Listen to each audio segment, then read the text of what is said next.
Hi, welcome back to my channel, everyone. My name is Ella. I'm an IT crochet artist who's been crocheting for the past 6 years and is trying to become a small business owner if you guys are new. Today, we're doing something a little different. And I know every time you're like, oh, we're gonna do a new scrap plan, we're gonna do a project, we're gonna do a new challenge. This is completely new material that I actually kind of found on TikTok because I thought it'd be really fun. We're gonna be talking about crochet hot takes, which I don't really see in the community as much. I do see a good bit, but not as much as I would want to.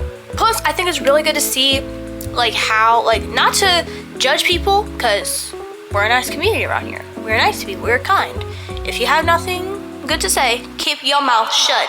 It's just a way to kind of see their own opinions on the community. Yes, it will speculate some discussions, but that's what hot takes are kind of supposed to do. You know, so you're not even to talk it out and view your own opinions. So, I pulled some from TikTok and made some on my own, right off the top of the dome, this head right here. And we are going to talk about them. So, this video might be a little bit longer than usual since I'm going to be yapping about my opinions. Mind you, these are my opinions. But, if you want to put your opinions in the comments and start a discussion, let's start a discussion. Put it down in the comments. Well, I'll gladly talk about it. I have about roughly, I think, over 15 hot takes. We're gonna see how many we're gonna get through, and I might do half and then save the other half for another time. So if you guys want part 2 to see the rest of my hot takes or some new ones I add to it, let me know. But without further ado, since this one might be a long one, get a blanket, get a snack, get your crochet project or whatever project crafter girl you are, scrapbook, knitting. We accept all of them here, and let's get right into it. So I have my list on my phone. We're just gonna go top to bottom. So the first one, which I know a lot of people talk about this, and it's a 50-50 around the crochet community, is that magic circles are not that hard. Cause they're not. Honestly, when I first started, I did magic loops or magic rings right off the bat. Right off the rip. I picked it up real quick. So yes, I know some people do the chain 3, chain 4, slip stitch, and then go from there, make that your magic circle. But I feel like for me personally, a magic circle gives off a cleaner finish, especially for cardigans like the one I'm wearing right now, or blankets, or anything that has to deal with a magic circle. I just think it gives a nice closing to it, and it's just nice, seamless, and clean. No hate to the chain 4 and connect. That's also good too, but I prefer magic circles, me personally.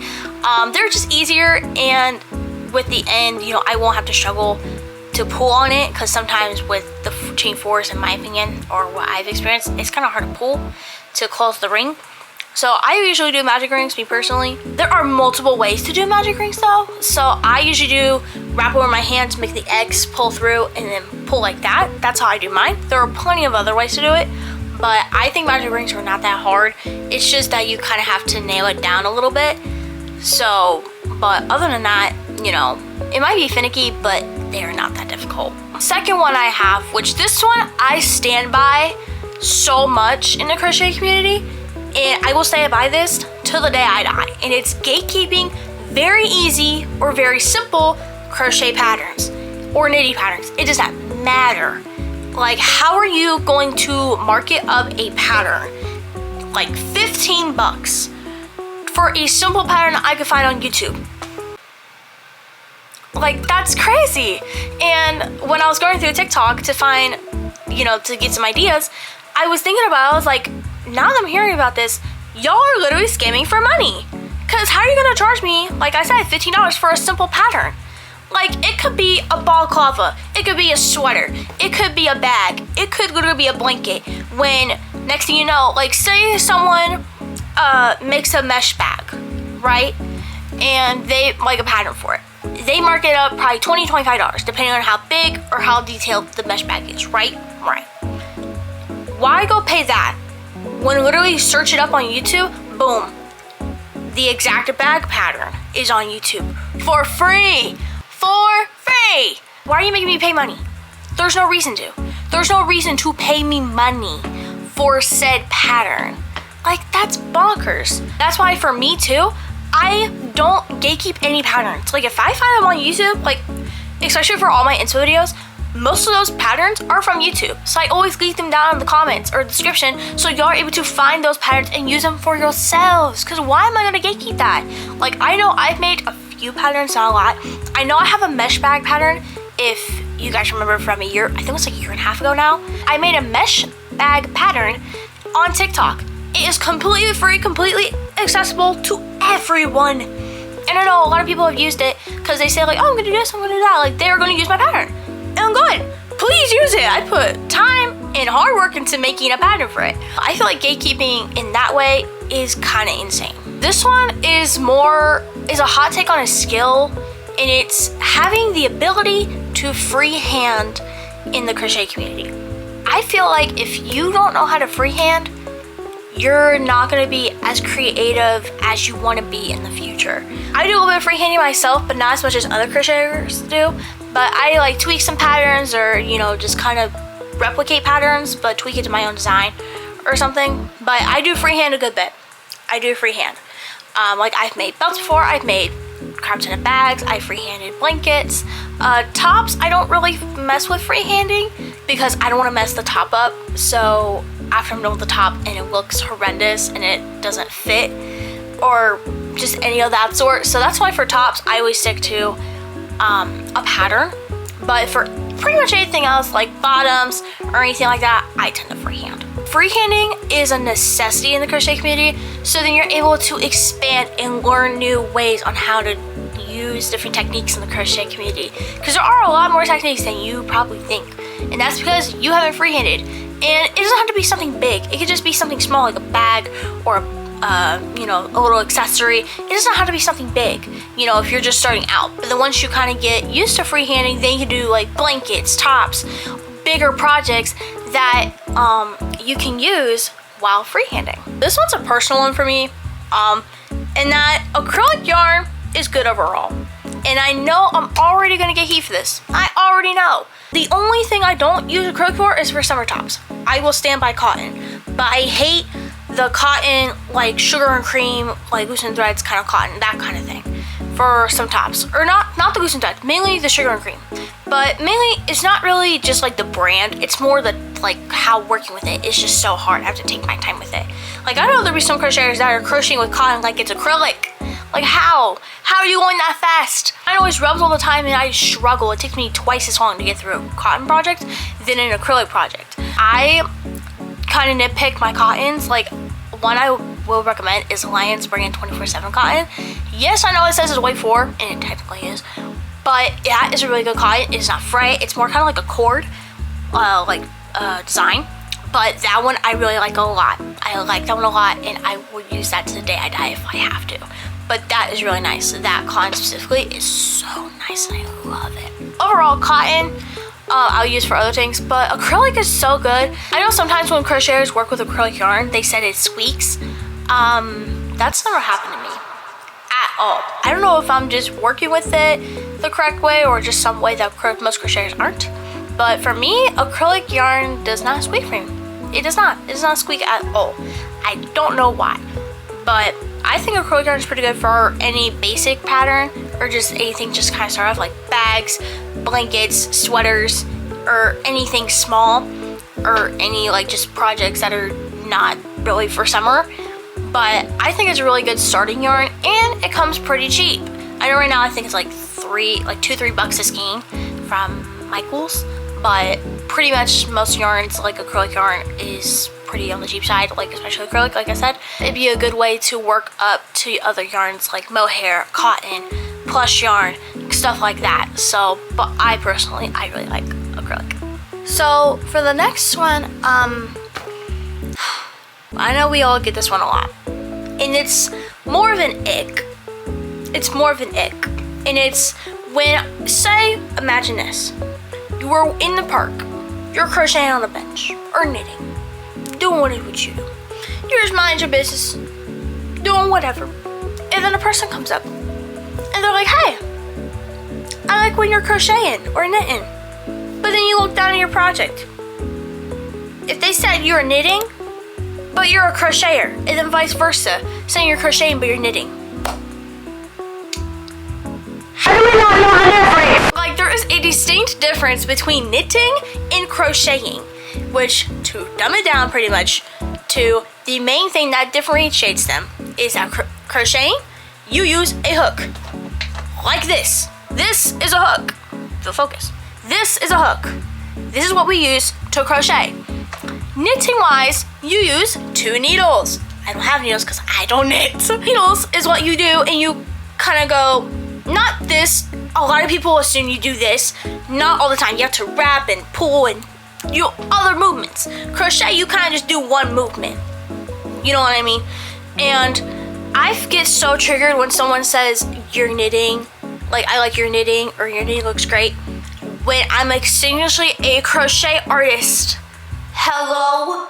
Like, it just icks me. And if it's like, depending if they don't really know a lot about crochet in the knitting industry and just kind of the community, then I let them slide. But if it's somebody that I know that has done crocheting or does knitting or something like that, or at least knows the difference, and they keep saying that, I'm gonna get it through your head right now. I'm crocheting, not knitting. Like, I get really heated by that. I kind of do. And yes, it's because I've gotten told so many times, and it'd be to my freaking family members who I have told multiple times that I'm a crocheter and not a knitter.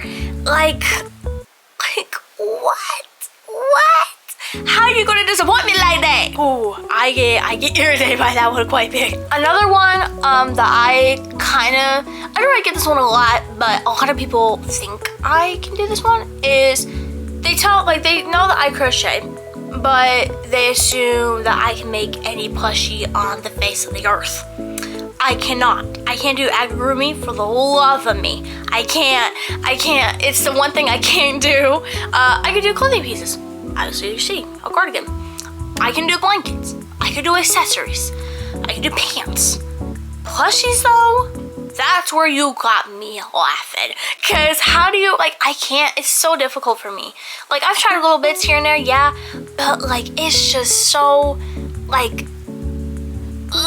it's just so complicated. Not complicated, it's just I get, I don't know, it's just really, I just can't. I really can't. I'll try if it's a simple pattern, but if I'm doing some sewing and sewing body parts together, no. I'm sorry, but no, you ain't getting a plushie. You won't get a sweater or something. I don't know what the frick to tell you. Another hot take that I have is that plushie yarn is a pain in the butt to work with. And I will stand by this one heavily. Because every time that I've used plush yarn, I'd say half the time, I can't even use a hook. I can't even use a hook. I can't. Because there's no way I can, because the plush yarn is so big.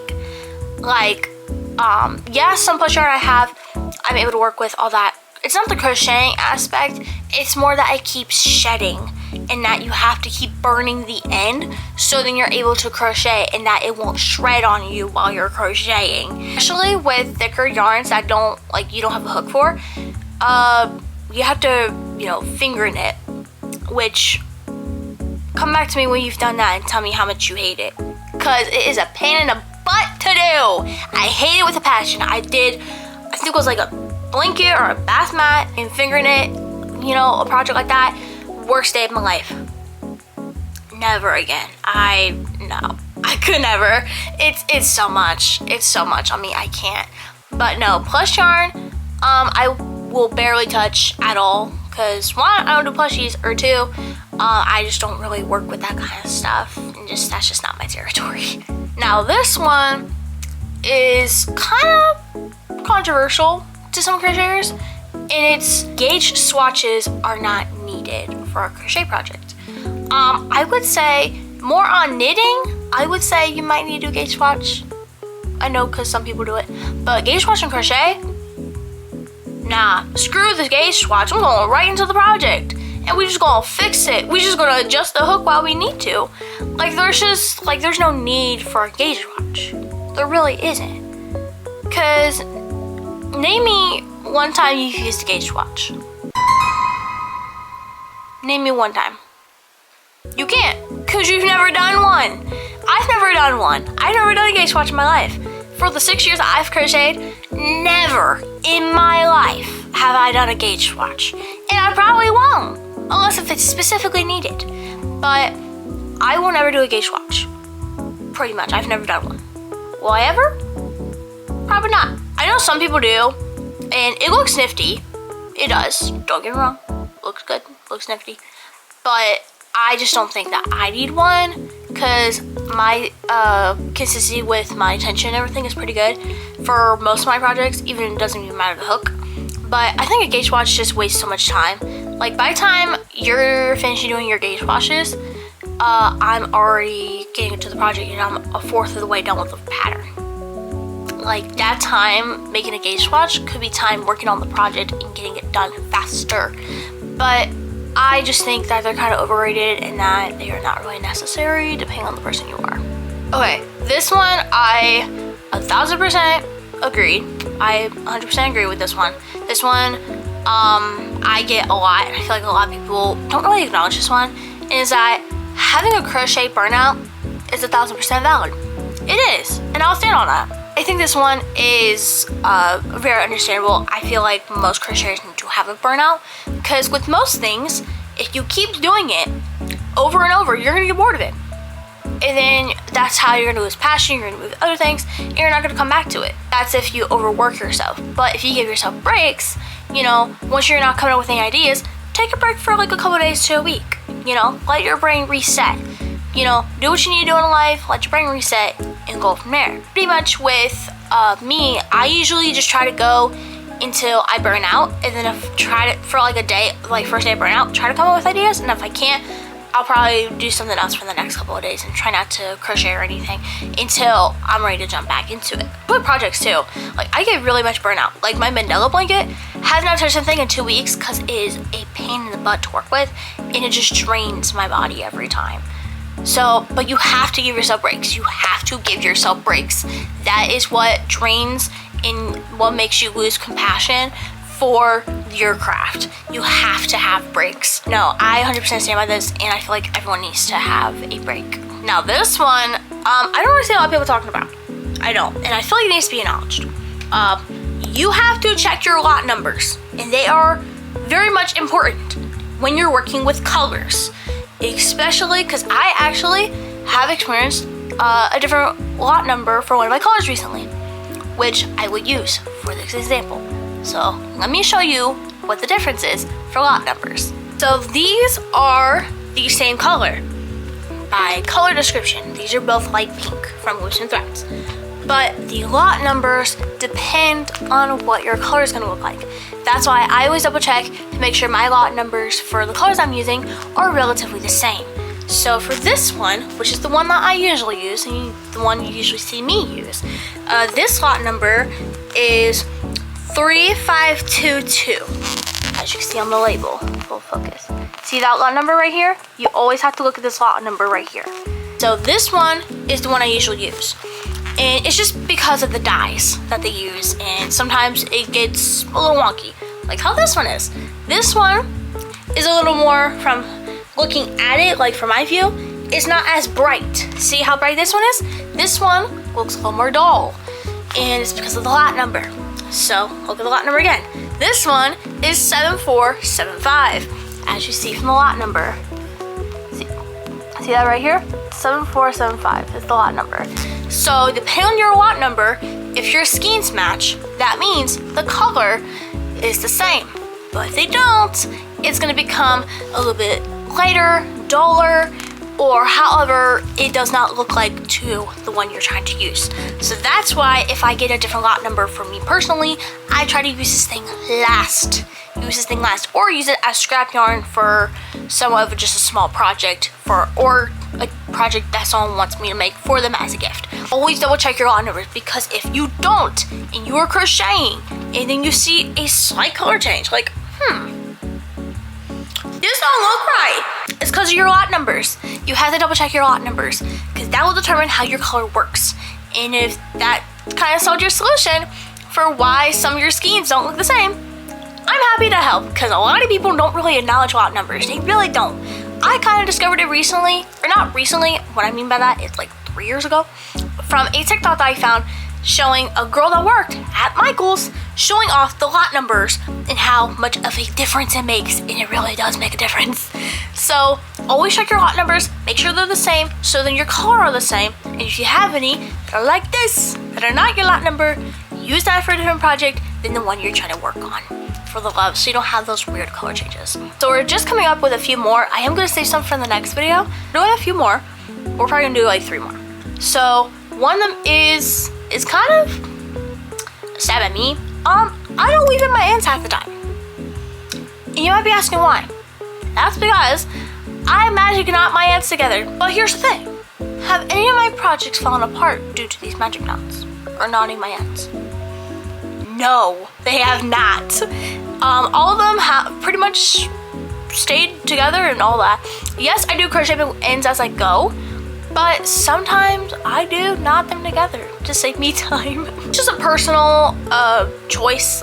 Yes, I would say this does not mean you leave them hanging and then walk around in public. No, please leave in your ends because they are gonna fall apart. I usually just knot them like 2 or 3 times and then leave little ends so that the knot gets loose. I'm still able to pull on that knot and retighten the knot.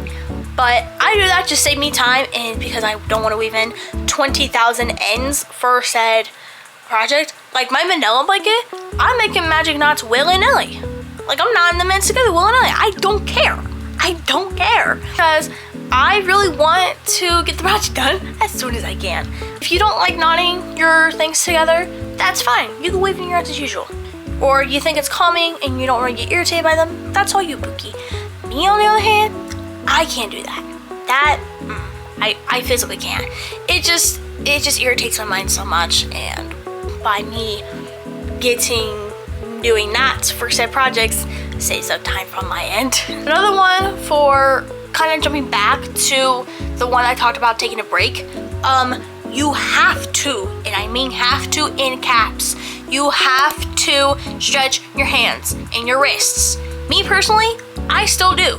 That's because you don't want to end up like me who didn't do it and crochet for 6 months straight and your hand started hurting for about a week.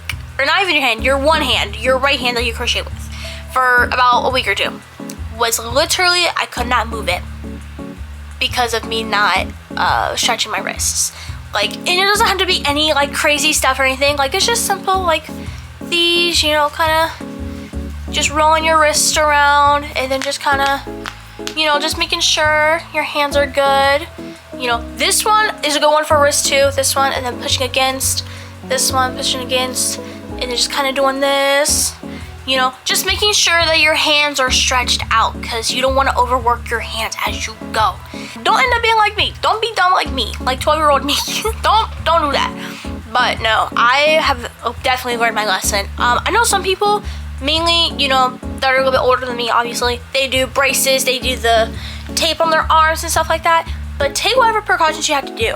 Because if it's gotten to the point like that, then you have to be really careful with your hands. Really, really careful with your hands. Because they will end up being very terrible by the time you are older. So with stretching your hands, kind of helps your hands not end up liking that in the long run. If you're kind of like me and your wrists don't hurt, because I know some people say like, oh, my wrists hurt every time I crochet, Me personally, I don't really get any pain from me crocheting. Maybe for a long period of time, I might get a little pain, but like completing a whole project, like a big project like this, I had no hand cramps, no nothing like that.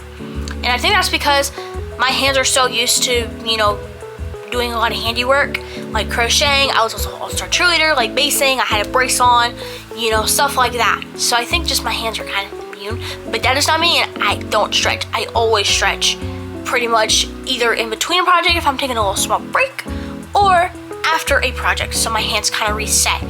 And I don't try to jump to another project right after I'm done with it.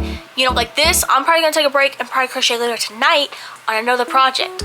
So just give myself a little bit of a break, but please 100% stretch your hands and wrists so your wrists and hands do not end up crumbling by the time you're like 80.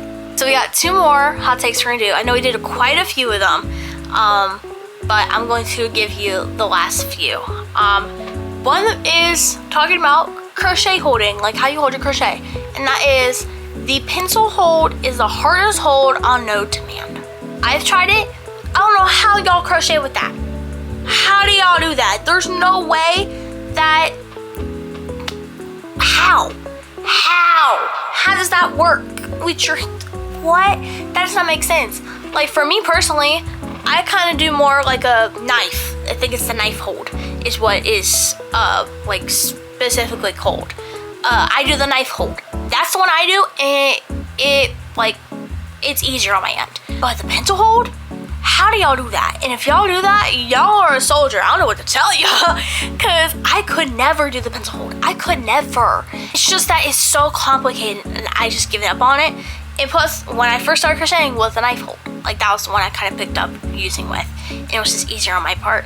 But no, I will forever, to the day I die, say I will never do a pencil hold. Never in my life. I tried it a couple times, never again. For the last hot take, which I know this one's a huge confidential, and I am probably gonna get some backlash, and I'm already expecting it, cause it's the person I am.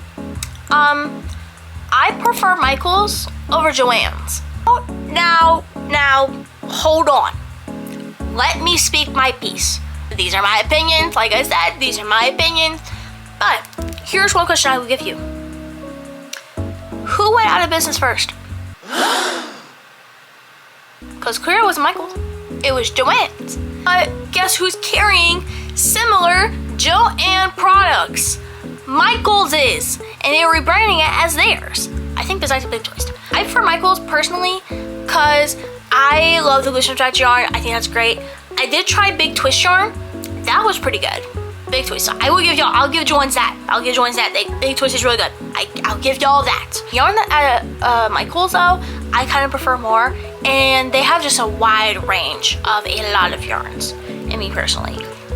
Joann's they kind of had, but it was more like yarns I didn't really touch with, like Super Saver and stuff like that. Yes, I know Michael's carries Super Saver as well, but still, like Joann's, they didn't really have a lot of yarns I would really mess with. With Michael's though, they kind of had the cottons I like, they had the acrylic I like, they had the blend yarns, the ombre yarns and all that. They had a wide range of different brands. I prefer Michael's over anything because I think it's more convenient for me, and how are you going to tell me that I can spend $70 on 12 skeins of yarn? Because y'all got a discount. I prefer Michael's. I'm not trying to start a ruckus or anything. You can discuss your discussions in the comments. But I am a Michael's stan, and I will forever be a Michael's stan. Besides Big Twist for Joann's. Y'all got that one. That's all y'all. That's all y'all Joann's people. But me personally, I will say my Michael's, and Michael's is my go-to for yarn. For my last one, which I said for the last one, I want to do one more because I actually really like these. The last one we're gonna do, which is one that I kind of did recently. Raffia yarn is not crochetable. It's not crochetable. For y'all raffia people that crochet that, good to y'all. Good to y'all, because I could never. I tried to literally 2 days ago. Could never. It's so hard. There's no, I can't. I literally cannot crochet with it. Raffia is kind of like this straw material. It's like those straw bags you see. Like that Prada bag, that's made out of raffia. That straw texture, like on beach bags and stuff like that, that is raffia. That, my friend, is not crochetable. I don't know how in the world you are crocheting with that. That is so difficult, unknown to man. I literally had to start over like 3 times. I wanted to make a cute little summer, like a little purse. Just a little purse, that's it. I could not even make a base chain. It was so hard because it kept rubbing on itself, and there was just like, if I pulled too hard, I'd create too big of a loop. But if I pull too little, it won't even come. It won't even come out of the chain. It won't make me a loop for the love of me. Like, I cannot crochet with that. I don't know how y'all do it. So, salute to y'all, raffia crocheters. That's all you. Hoping y'all are making money with that. Because, God, I cannot make anything with raffia. I will never crochet with raffia. Never again. That is all the hot takes that I'm going to do. I hope y'all liked my opinions. I know some of y'all are probably typing in the comments right now and going to blast me, which, do what y'all will. You know, these are my opinions. Mind you, these are my opinions. These are my opinions, my thoughts. Don't get mad at me, because these are my opinions, you know. But do discuss your opinions in the comments below too, because I want to see how y'all think about this. I want to see how y'all think about my hot takes. Hope y'all really liked this new kind of style of YouTube video. I've been trying to tap into different styles and did just different content. Like, I was thinking of doing some of a tier list, which if you want a tier list, I'm not going to tell you what it's going to be about. But if you want some of like a tier list or like me ranking stuff, please let me know and I will do it, because I want to try new different video ideas, because I keep doing the same stuff over and over again. As per usual, I also have multiple social media platforms, including on here, which you are watching right now. I also have a TikTok and an Instagram and a Lemonade. I did just recently post my TikTok not so long ago. As of today, I think I posted like 2 days ago. In speaking of social media, I have an update on the Shopify. I am almost done. I'm almost done. All I have to do now is fix my prices up and help with pay methods. I fully designed it and everything. I'm not gonna give you a sneak peek because it's literally about to come out this weekend, if not beginning of next week at the latest. So it'll probably come out, I would say latest of next Monday. So I have, so literally what? 3 days. 3 days until the shop is finally out to the public. I am very, very excited, and I'm very thankful that you guys were here to come along this journey with me, to see me grow and me try to get this shop together. I'm super, super excited to release this Shopify, and hopefully y'all are excited to see what it looks like and see what I have in store for this thing. Or pretty much new products, and I'm already thinking of new stuff all the way. I have it all on my phone. I have ideas for the winter time. I have some for Halloween. Like, I am fully ready to go. Like, I am excited. I'm very much excited to see what y'all think of the Shopify when it comes out finally. Let me know what other content ideas y'all would like me to do, so that I'm able to give you the content you want to see, and so you're able to continue watching me and my content, because you're, like, you watching just the views helps me boost my account to other people that love crochet, that love crochet artists that are relatable, and that just talk about life and just talk about life. That's all I need. Just hit the subscribe button, give me all the things you want, click that little bell to get daily reminders of me making a video, which I need to be more consistent. I know. I am going to try to be more consistent, do every week a video every week, if not 2 videos a week, depending on how fast I can get these videos up. I really hope you guys enjoyed this video, and I'll see you guys next time for another hot take video or another crochet vlog. Bye!